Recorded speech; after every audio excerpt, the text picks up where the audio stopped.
విద్యార్థులారా, మనం ఇంతవరకు అర్థాలంకారం గురించి తెలుసుకుంటున్నాం కదా. ఇప్పుడు మనము అర్థాంతరన్యాసాలంకారం గురించి తెలుసుకుందాం. ఈరోజు అర్థాంతరన్యాసాలంకారం గురించి తెలుసుకుందాం. అర్థాంతరన్యాసాలంకారము అంటే విశేషము చేత సామాన్యము కాని, అంటే విశేష వాక్యము చేత సామాన్య వాక్యము కాని, సామాన్యము చేత విశేషము కాని, అంటే సామాన్య వాక్యము చేత విశేష వాక్యము కాని సమర్థించి చెప్పటాన్ని అది అర్థాంతరన్యాసాలంకారము అని అంటారు. అంటే విశేష వాక్యము చేత సామాన్య వాక్యము కాని లేదా సామాన్య వాక్యము చేత విశేష వాక్యము కాని సమర్థించి చెప్పినట్లయితే అది అర్థాంతరన్యాసాలంకారము అవుతుంది. ఉదాహరణ తీసుకుందాం. హనుమంతుడు సముద్రమును దాటెను, లంఘించను, ఇలా చెప్పుకోవచ్చు. మహాత్ములకు సాధ్యము కానిది ఏమున్నది? ఇందులో చూడండి, మనకు మహాత్ములకు సాధ్యం కాని ఏది లేదు. మహాత్ములకు అన్నీ సాధ్యం. అసాధ్యాలన్నీ కూడా సుసాధ్యం చేయగల వాళ్ళు ఎవరయ్యా అంటే మహాత్ముడు. ఇక్కడ హనుమంతుడు సముద్రమును దాటెను.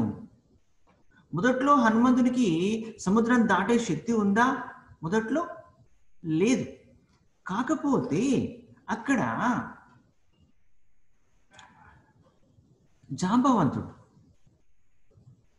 వచ్చి హనుమంతుని యొక్క శక్తిని తెలుపుతాడు. హనుమంతుడు ఉన్న శక్తి ఏంటో వివరిస్తాడు. అలా వివరించడం వల్ల తన శక్తిని తెలుసుకున్నటువంటి హనుమంతుడు అప్పుడు వాయువేగంతో సముద్రాన్ని లంఘిస్తాడు. కాబట్టి ఇక్కడ హనుమంతుడు సముద్రము దాటడం అనేటువంటిది విశేషం. ఇది విశేష వాక్యం. హనుమంతుడు సముద్రం దాటడం అనేటువంటిది విశేష వాక్యం. హనుమంతుడు సముద్రం దాటడం అనేటువంటిది విశేష వాక్యం. మహాత్ములకు సాధ్యం కానిది ఏమున్నది? మహాత్ములకు అన్ని సాధ్యమే. ఇది సాధ్యము కాదని చెప్పడానికి వీల్లేదు. మహాత్ములకు అన్ని సాధ్యం. అసాధ్యాలన్నీ కూడా సుసాధ్యం చేయగలిగినటువంటి వాళ్ళే మహానుభావులు కదా. మహానుభావులు అసాధ్యాలన్నీ కూడా సుసాధ్యం చేయగల శక్తి సామర్థ్యం వాళ్ళ దగ్గర ఉంది. కాబట్టి వాళ్ళు మహాత్ములు అని చెప్పవచ్చు. కాబట్టి ఇక్కడ మనకేమవుతుంది? ఇక్కడ సామాన్య వాక్యంతో మహాత్ములు సాధ్యం కానిది ఏమీ లేదు. కాబట్టి ఇక్కడ సామాన్య వాక్యంతో విశేష వాక్యం, హనుమంతుడు సముద్రాన్ని దాటడం అనేటువంటిది విశేష వాక్యం. ఈ సామాన్య వాక్యం చేత విశేష వాక్యం అనేటువంటిది సమర్థించబడడం జరుగుతుంది ఇక్కడ. కాబట్టి ఇందులో మనకు అర్థాంతరన్యాసాలంకారము ఉంది. సరే, ఇక మనకు పాఠం చూసినట్టయితే గుణనిధి కథలో గుణనిధి కథ అనే పాఠ్యాంశంలో ఒక మనకు పద్యం ఉంది.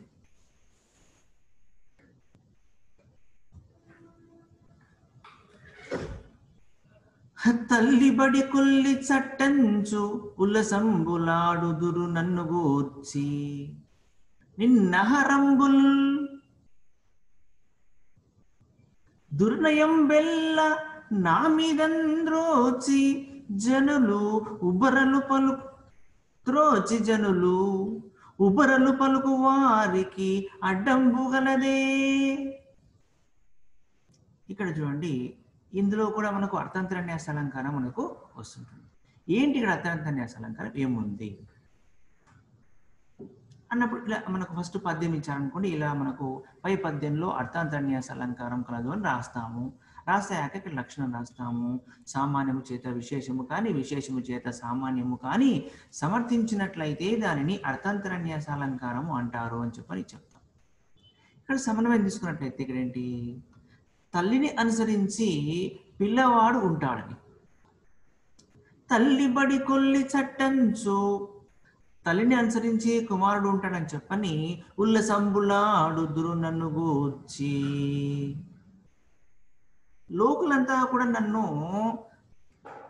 నన్ను కూడా కలిపి తల్లిని అనుసరించే పిల్లవాడు ఉంటాడని చెప్పని లోకులు కూడా నన్ను కూడా కలిపి నిన్ను నేరమంతా నా మీద మోపి ఎత్తి పొడుపు మాటలు మాట్లాడుతారు. ఉల్లసంబులాడుదురు నన్ను కూర్చి నిన్న హరంబులు దుర్నయం బెల్ల నా మీద ద్రోచి జనులు.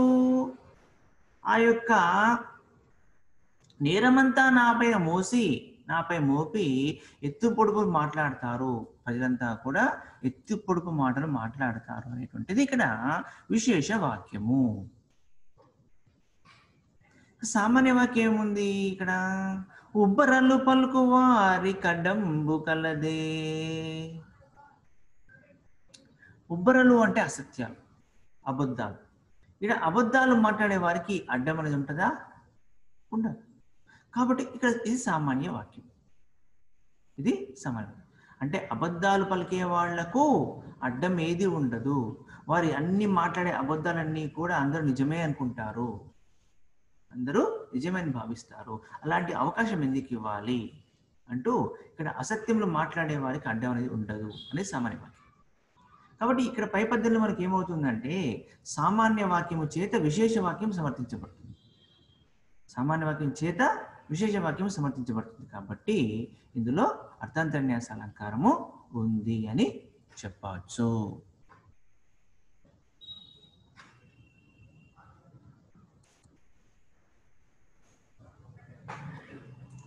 ఇందులో అర్థాంతర్న్యాస అలంకారము ఉంది.